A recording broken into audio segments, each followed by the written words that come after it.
Bonjour.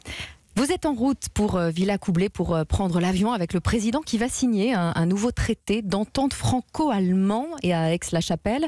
Marine Le Pen affirme qu'en signant ce traité, Emmanuel Macron est en train de vendre notre pays et d'effondrer notre souveraineté. Quand votre principale opposante vous accuse de vendre la France à l'Allemagne, vous lui répondez quoi ? Qu'elle se ridiculise. D'ailleurs, la presse allemande n'a pas manqué de se moquer d'elle. Marine Le Pen est normalement députée française. Les informations sur le traité d'Aix-la-Chapelle, elles sont connues de tous les députés.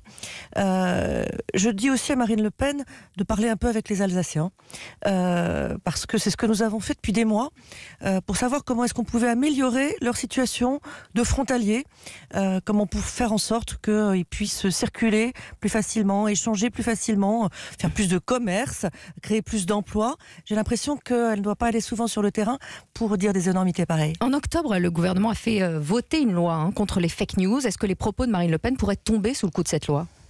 Marine Le Pen et quelques autres, puisque ça a commencé par un député européen français, je le déplore parce que c'est une drôle d'image de la France que ça donne, Bernard Monod, qui lui aussi a accumulé des informations sur le traité d'Aix-la-Chapelle avec une sorte de mépris du peuple.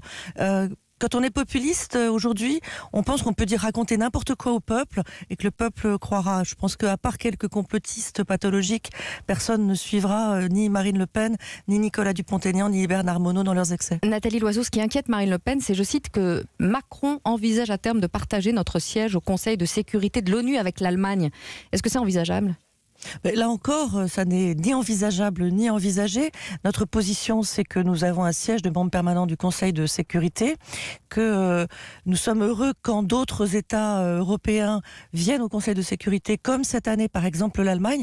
Nous présiderons en mars et les Allemands en avril, et que c'est l'union qui fait la force. Alors, plus nous sommes nombreux, plus cela permet à l'Europe de se faire entendre. Pourtant, en novembre dernier, le numéro 2 du gouvernement allemand a évoqué cette possibilité. Dans un discours à Berlin, le vice-chancelier a affirmé qu'à moyen terme, le siège de la France au Conseil de sécurité pourrait être transformé en siège de l'Union européenne.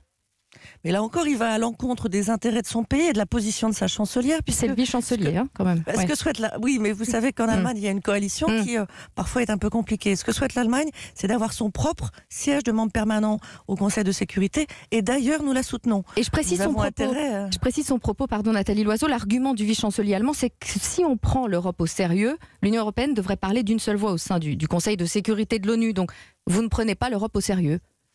Nous nous coordonnons avec tous nos partenaires de l'Union européenne, l'Allemagne, mais pas seulement elle.